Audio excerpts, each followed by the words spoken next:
1960년대에는 광주에서 서울까지 가는데 빨리 가는 버스가 지금은 금호고속이지만 광주고속입니다. 광주고속 그때. 근데 직행이라는 버스가 있는데 급행이라는 버스가 있습니다. 급행은 가다가 쉬는 거예요. 그러면 12시간 걸립니다. 광주에서 서울 가는 급행이. 아무데나 쉬는 건 아니죠. 큰 정류장만 쉬는 거. 그 다음에 직행이라는 것이 있습니다. 그거는 안 쉬고 바로 서울까지 바로 가는 겁니다. 그것이 9시간 걸려서 서울을 도착했습니다. 서울에 제가 우리 누님이 이를테면 우리 송진은 집사가 의정부에 살기 때문에 제가 이제 올라갔을 때 이렇게 보면 남산에 올라가서 보면 제일 높은 건물이 종은행이 12층 건물입니다. 그리고 건물들이 지금으로 본다고 할 것 같으면 아주 볼품이 없습니다. 제가 월남에 참전했는데 월남 갈 적에 1970년 제가 갈 적에는 고속도로가 없었습니다. 그래서 기차 타고 왔는데 올 때는 부산에서 자유로 가니까 제가 고속도로를 타고 집을 갔습니다. 이 말씀을 제가 드리는 것은 그렇게 어려운 시대였는데 지금은 대단한 시대가 됐습니다. 그런 시대를 우리가 삽니다. 그런데 교계에서는 기도에 불이 붙고 성령에 불이 붙고 아주 대단했습니다. 그래서 이 집회를 한다, 부흥회를 한다 그러면 이 교회에서 한다 그러면 주위에 있는 모든 교회들이 다 합심하여 참여를 했습니다. 그리고 대접을 했습니다. 서울에는 삼각산에 가면 저녁이면 소리가 쩌렁쩌렁합니다. 기도 소리들이 대단했지요. 그리고 이 기도원들이 엄청 왕성했습니다. 놀라운 역사들이 많이 일어났습니다. 근데 결론적으로 보면 그때는 밥 못 먹는 사람들이 굉장히 많았습니다. 굉장히 어려움이 많았습니다. 근데 지금은 이렇게 많이 발전했는데 어떻게 보면 기독교의 역사와 경제의 역사를 보면 세계적으로 기독교가 들어가는 곳에 경제가 발전합니다. 잘 삽니다. 그리고 영적으로도 풍족한 역사들이 일어났습니다. 그런데 지금은 그때는 교회가 왕성했는데 성도들이 부흥이 되는데 지금은 기독교 교인들이 해마다 줄어지고 교회의 숫자가 줄어지고 있습니다. 왜 그러는가? 한마디로 그 현상을 보면 기도하고 성령님이 왕성하게 역사할 때에 하나님이 영육간의 은혜와 복을 주신 줄로 믿습니다. 혹자들은 이야기하기를 성령님의 역사와 기적의 능력은 초대교회까지 있었고 그 이후는 끝났다. 이런 분들도 있기는 합니다.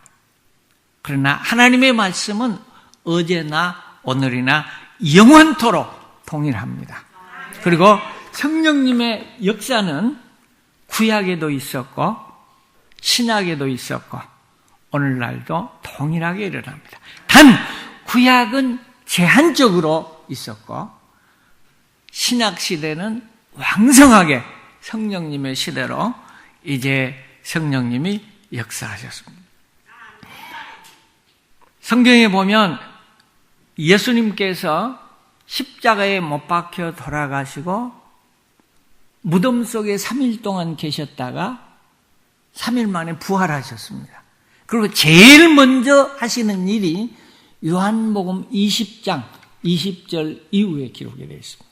예수님이 첫 번째 나타나셔서 하신 말씀이 3가지가 있는데 그 중에 마지막 말씀은 성령을 받으라 라고 말씀하셨습니다. 가장 중요하기 때문에 가장 먼저 가장 깊이 있게 말씀하신 줄로 믿습니다. 예수님께서 40일 동안 이 세상에 계시는 동안 복음을 증거하시고 또 부활해서 마지막 승천하면서 하시는 말씀이 사도행전 1장 8절에 있는 바 말씀입니다. 성령을 받으라. 그러면 그리고 땅끝까지 이르러 내 증인이 되리라 하는 말씀을 하셨습니다. 이처럼 성령은 기독교에 있어서 대단히 중요한 이제 문제인 것입니다. 그래서 오늘은 성령의 은사와 열매라는 말씀으로 말씀을 증거하도록 하겠습니다. 그러면 왜 성령을 받아야 되는가? 왜 성령이 중요한가? 하는 문제를 먼저 이제 살펴보도록 하겠습니다.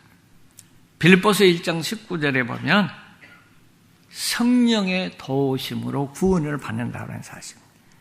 성령 받아야 구원받기 때문에 이 성령 받는 것은 아주 중요한 일인 줄로 믿습니다. 에베소 1장 13절에 보면 구원의 보증으로 성령의 인치심을 주신다고 그랬습니다. 약속의 성령으로 인치심을 받았으니라고 했습니다. 고린도후서 1장 22절에도 그가 또한 우리에게 인치시고 보증으로 우리 마음에 성령을 주셨다.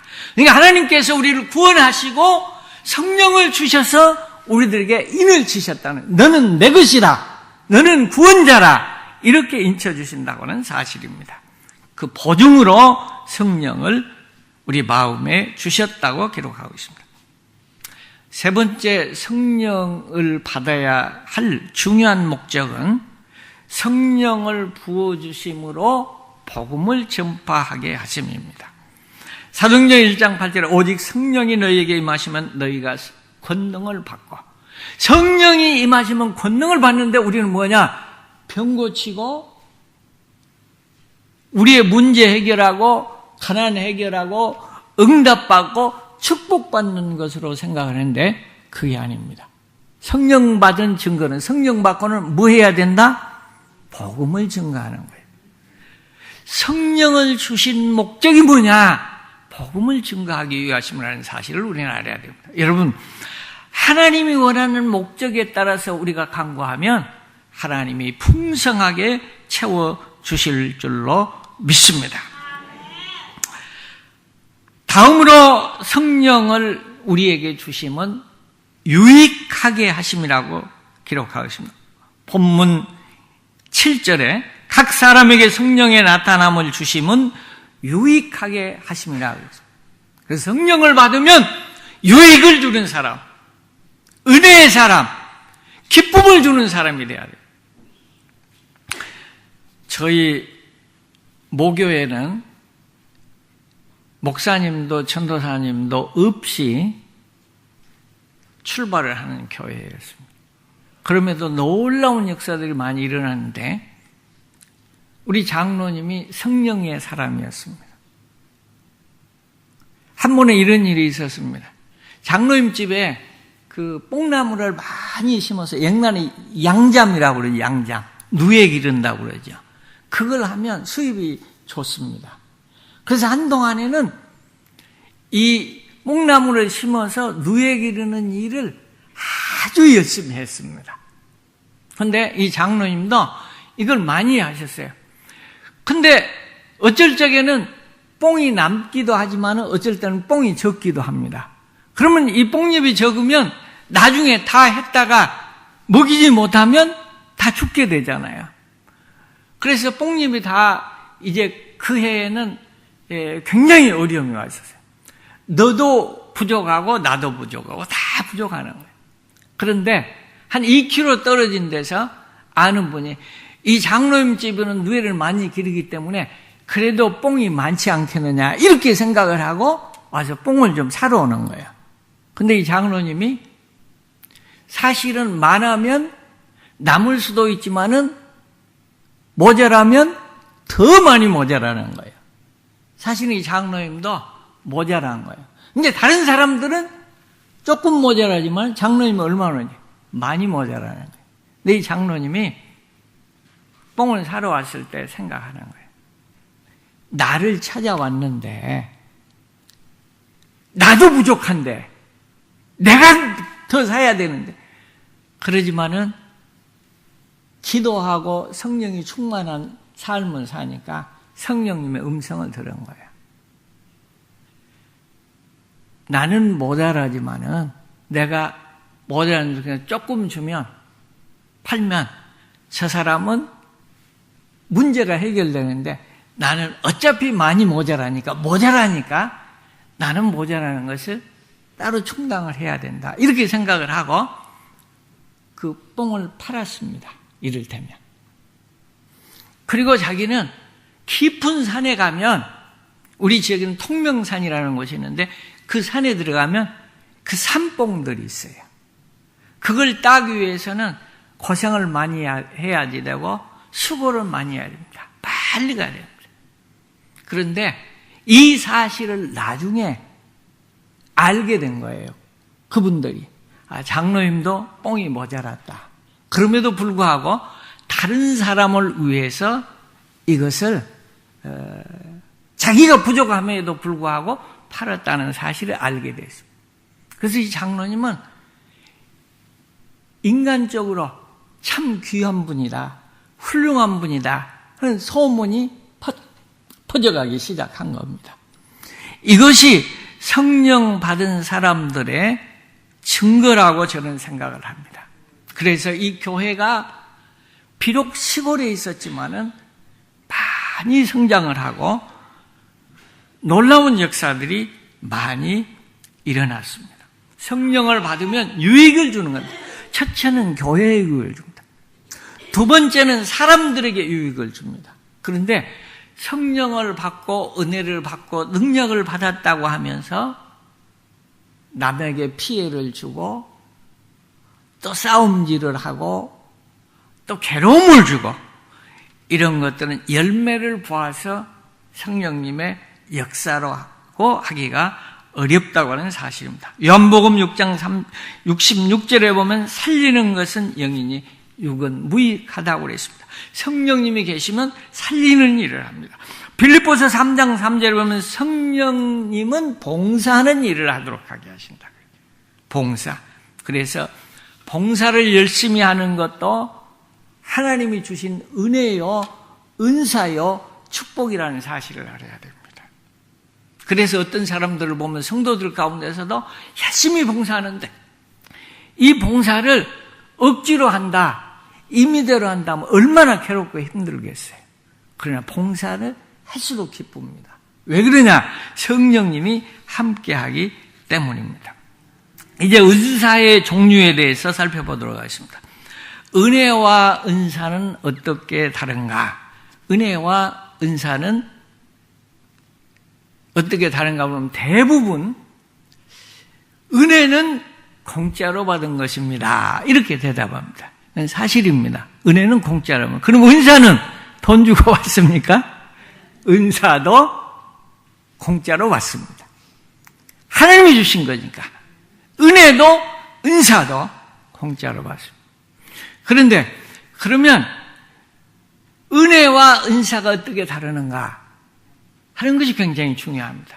근데 사실은 은혜와 은사를 구분하기가 쉽지 않아요. 심지어는 전문가도 구분하기가 쉽지 않아요.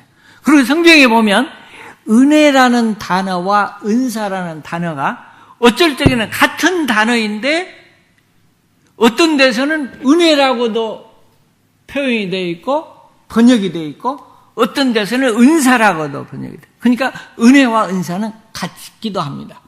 그럼에도 불구하고 은혜와 은사가 다릅니다. 그럼 어떻게 다른가 하는 것을 살펴보도록 하겠습니다. 은혜는요, 우리 성도들이 마음껏 받고 누리라고 하나님이 주신 거예요. 그래서 은혜는 많이 받을수록 좋습니다. 믿습니까? 예. 그럼 은사는 뭐냐? 은사는 받아서 나를 위해서 쓰라고 하는 게 아니에요. 교회와 하나님의 사역을 위해서 봉사하라고 준다는 점이 다릅니다. 그러니까 은혜는 마음껏 받아서 내가 누리는 것이고, 은사는 나를 위하여 쓰지 않고 교회와 복음을 위해서, 하나님의 영광을 위해서 봉사하라고, 사역하라고 주신다는 사실을 우리가 알아야 됩니다. 은사는 어떤 종류가 있는가, 몇 가지나 있는가, 혹시 아는 사람이 있어요? 네, 은사는 몇 가지가 있어요? 혹시 아신 분? 어렵지요? 예. 성경을 다 알기 힘드니까요. 성경에 보면 은사에 대해서 기록된 것이 몇 군데 있는데, 오늘 본문을 선택한 대로 고린도전서 12장에 은사가 많이 기록이 되어 있어요. 로마서 12장 6절, 8절에 은사에 대해서 기록이 있습니다. 예배소서 4장 11절, 12절에 은사가 기록이 되어 있습니다. 출애굽기 35장의 30절에서 35절에 은사가 각각 나와 있습니다. 그 외에도 성령의 역사하심에 따라서 여러 가지 은사가 나타나기도 합니다. 그래서 은사의 종류는 숫자로 딱 치기는 어려워요. 많이 나타납니다. 그러나 이 시간 우리가 은사를 확실하게 알 필요가 있습니다. 그러지 못하고, 은사를 바로 알지 못하고 은사를 구하거나 행사하는 일은 위험한 일이기 때문입니다. 성도의 삶, 즉 은사를 구분해보면 몇 가지가 있는데, 크게 구분해보자면 고린도전서 12장에 나온 은사는 능력과 권세를 행하는 은사입니다. 그리고 고린도전서 12장에도 28절에 보면 이 은사는 직분상 주어지는 은사입니다. 로마서에 나타난 은사도 직분상 주어지는 은사입니다. 구약의 출애굽기에 기록되어 있는 말씀도 직분상 주어지는 은사입니다. 시간상 우리가 다 볼 수는 없지만은, 이를테면 간략하게 소개를 하자면, 고린도전서 12장에는 능력, 이럴 때면 지식의 말씀, 지혜의 말씀, 믿음의 은사, 그리고 병 고치는 은사, 능력 행함의 은사, 예언의 은사, 영 분별하는 은사, 방언의 은사, 방역, 통역의 은사들입니다. 근데 대부분 사람들은 이 은사를 사모합니다. 그리고 이 은사를 받기 위해서 참으로 치열하게 생명 내걸고 매달립니다.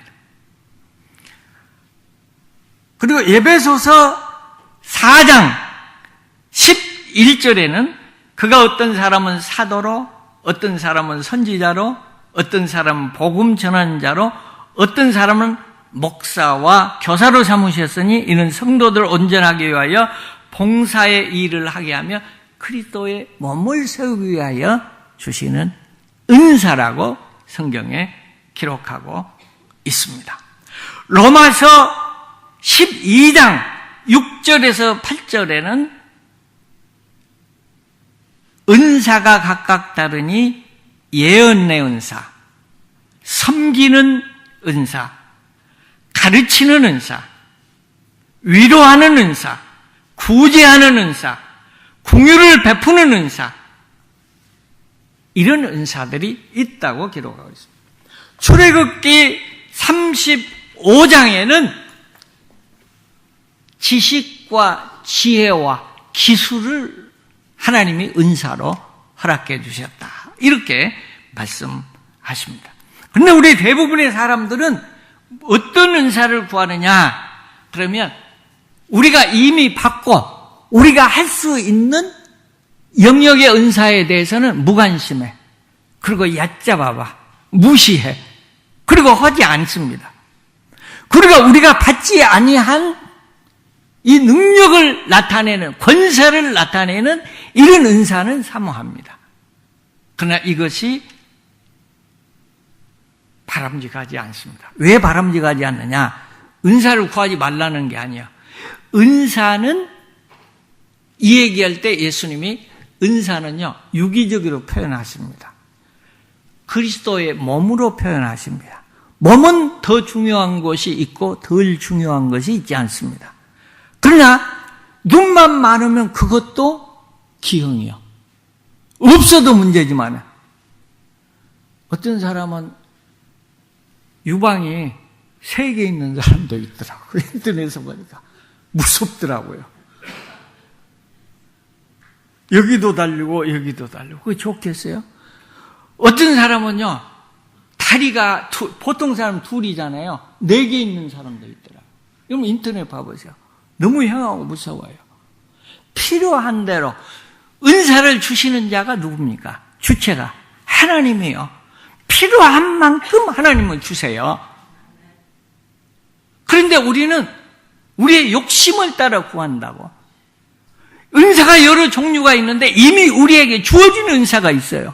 그런 것들은 딱 닫아놓고 묻어놓고 없는 것만 요구를 합니다. 그러나 그것은 바람직하지 않고 성서적이다. 그런 사람이 성경에도 기록이 되어 있어요. 사도행전 8장에 보면 시몬이라고 하는 사람이 그랬어요. 시몬이라는 사람. 18절에 보면 제가 한번 읽어보겠습니다. 시몬이 사도들의 안수로 성령 받는 것을 보고 돈을 들여 이르되 이 권능을 내게도 주어 누구든지 내가 안수하는 사람은 성령을 받게 해주세요. 이렇게 강구했어요. 그러면 시몬만 그러는가? 은사는 무엇 때문에 있다고요? 하나님의 일을 하기 위해서 있는 거예요. 근데 주어진 것은 안 하고 요거 행사해 보려고. 이런 마음은 성도들에게만 있는 게 아니에요. 목회자들에게도 어떤 면에서 더 많아요. 우리는 여기에서 나는 바른 은사관을 가지고 있는가 한번 생각해 볼 필요가 있습니다. 은사는 받는 것이 중요한 것이 아니라 사용을 하는 것이 더 중요합니다.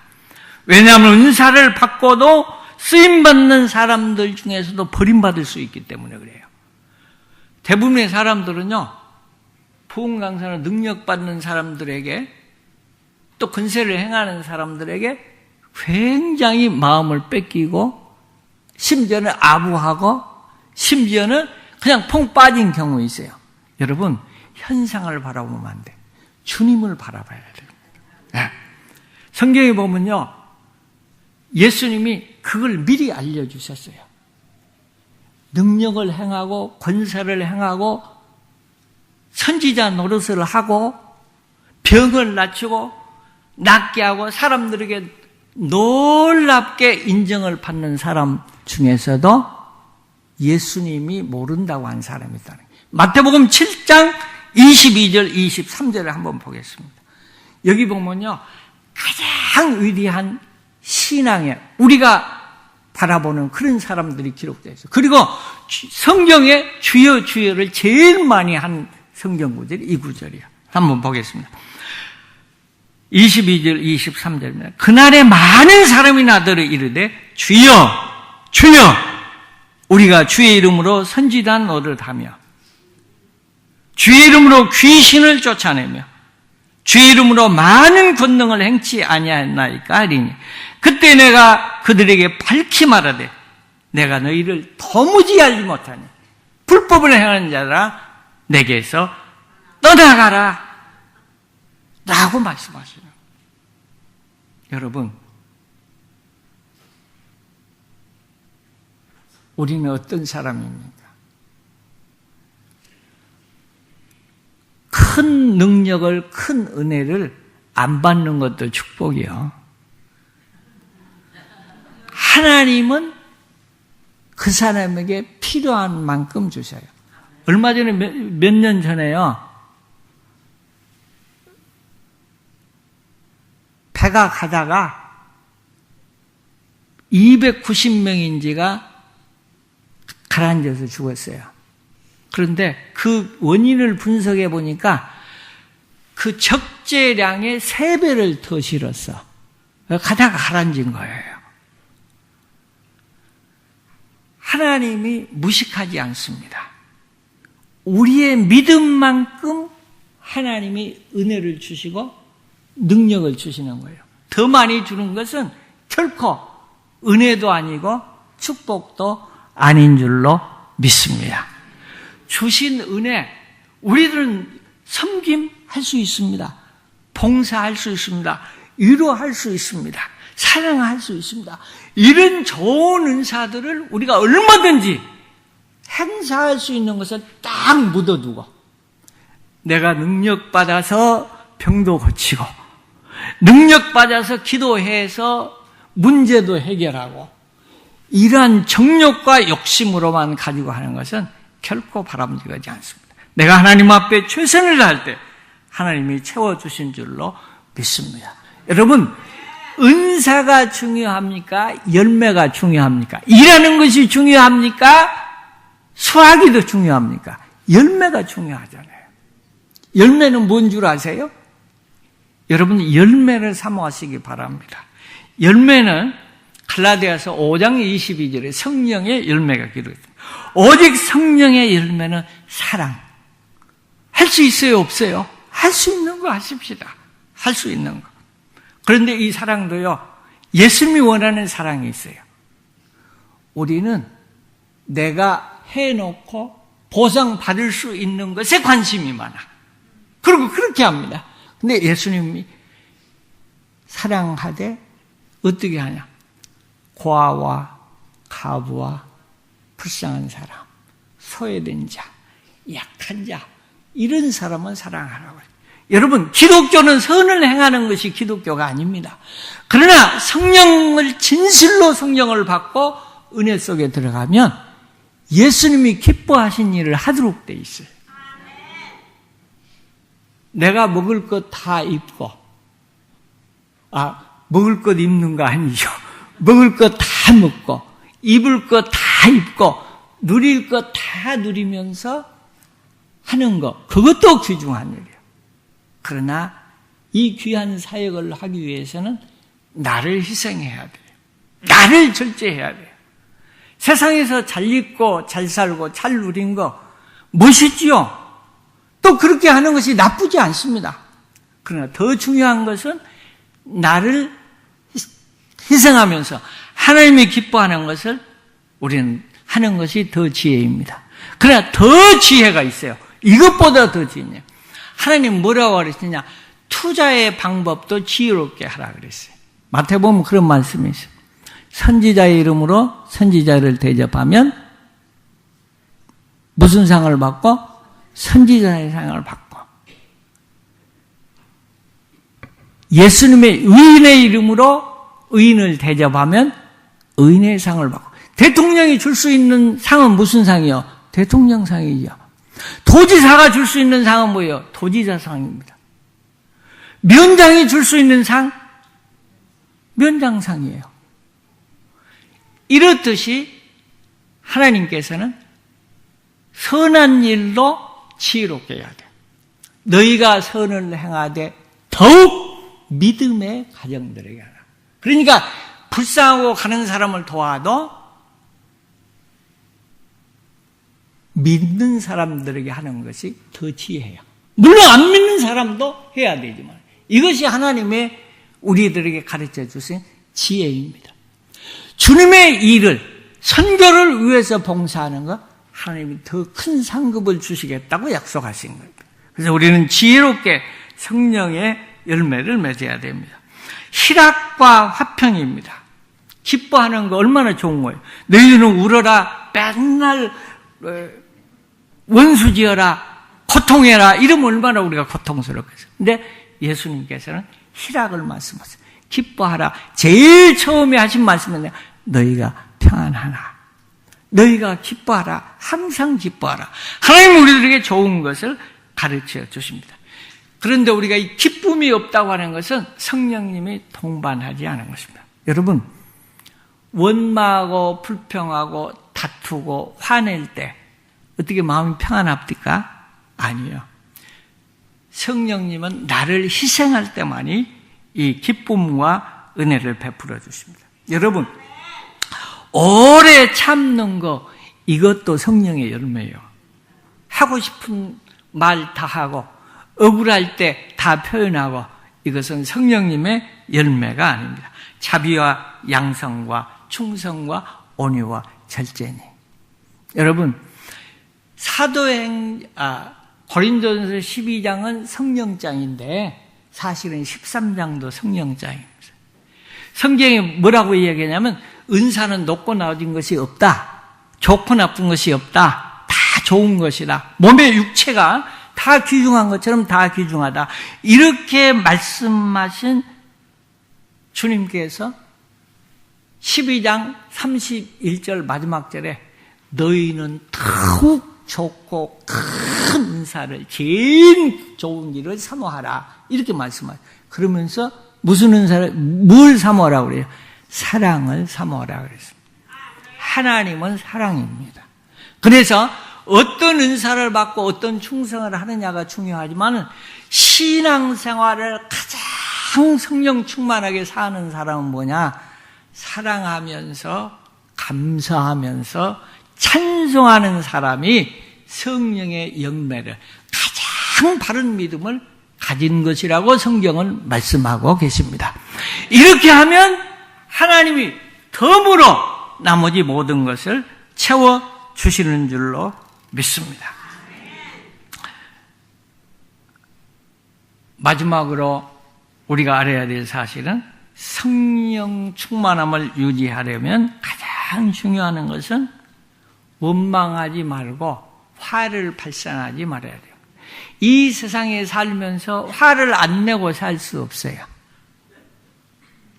그래서 예수님도 우리 심정을 알아. 그래서 뭐라고 얘기하냐면 화를 낼지라도 해를 넘기지 말아라. 얼마나 좋은 말씀. 우리의 성정을 아신다니까. 화를 내도. 그러니까 우리가 화를 내도 진실로 성령 충만하면 사람이 온전하지 못해요. 순간적으로 화를 낼 수 있어요. 잘못할 수 있어요. 그래도 해를 안 넘기는 것이 아주 중요합니다. 그래서 성령 받은 사람은 언제나 남을 지정하는 것이 아니라 내가 잘못했습니다. 내 문제입니다. 내가 성숙하지 못하고 내가 기도하지 못하고 내가 살았기 때문에 그럽니다. 이렇게 나오는데 기도 많이 하고 전도 많이 하고 충성 많이 하면서도 하나님 앞에 보장받지 못한 불쌍한 사람인데 그 사람이 누구냐? 성경에 보면 서기관들이요, 바리새인들이요, 제사장들입니다. 근데 그 사람들은요, 우리 인간의 눈으로 보면 절대 귀한 분들이지 나쁜 분들 아니에요. 왜냐하면 기도 많이 하지요, 금식하지요, 불쌍한 사람 도와주지요, 죄 안 짓지요, 성경 말씀을 늘 주야로 묵상하죠. 집에다가도 써놓지요. 누가 봐도 훌륭한 사람이요. 근데 예수님은 그런 자들을 향하여 독사의 자식이라고 합니다. 그 이유는 딱 두 가지로 구분했습니다. 하나는 뭐냐? 하나님 모르는, 예수의 보혈의 공로를 모르는 내 의입니다. 또 하나는 뭐냐?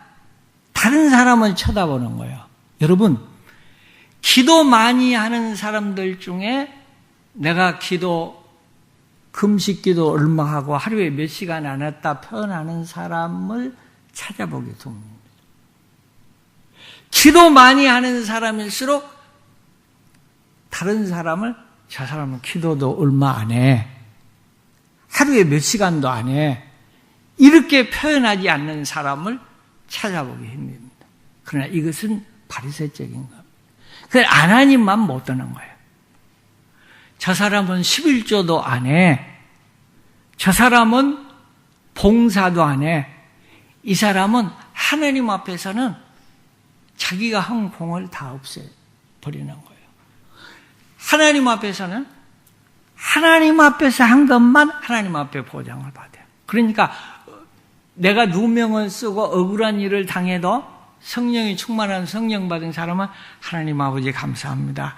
예수님도 죄 없이 매를 맞고 십자가에 돌아가시기까지 했는데 나는 뇌재가 많은데 허물이 많은데 그래도 요 일만큼은 내가 그래도 하나님 앞에 바로 했는데도 이렇게 욕을 얻어먹네요.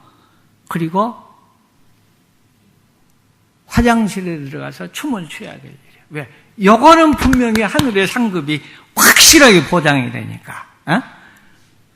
이런 영적인 믿음을 가지지 않고는 하나님 앞에 설 때 사람 보기와 달리 마태복음 7장 기록된 바 말씀처럼 사람에게 존경받고 목사라도 아주 성공하고 자녀도 성공하고 그랬을지라도 하나님이 인정하지 않으면 우리는 불쌍한 사람입니다. 나와 여러분들은 진실로 하나님이 원하는 성령을 받고 또 하나님이 원하는 열매를 거둬서 사람들에게는 무시를 당하고 사람들에게는 혹 인정을 못 받을지라도 주님 앞에 잘했다 칭찬받는 나와 여러분이 될 수 있기를 주님의 이름으로 축원합니다. 기도하겠습니다.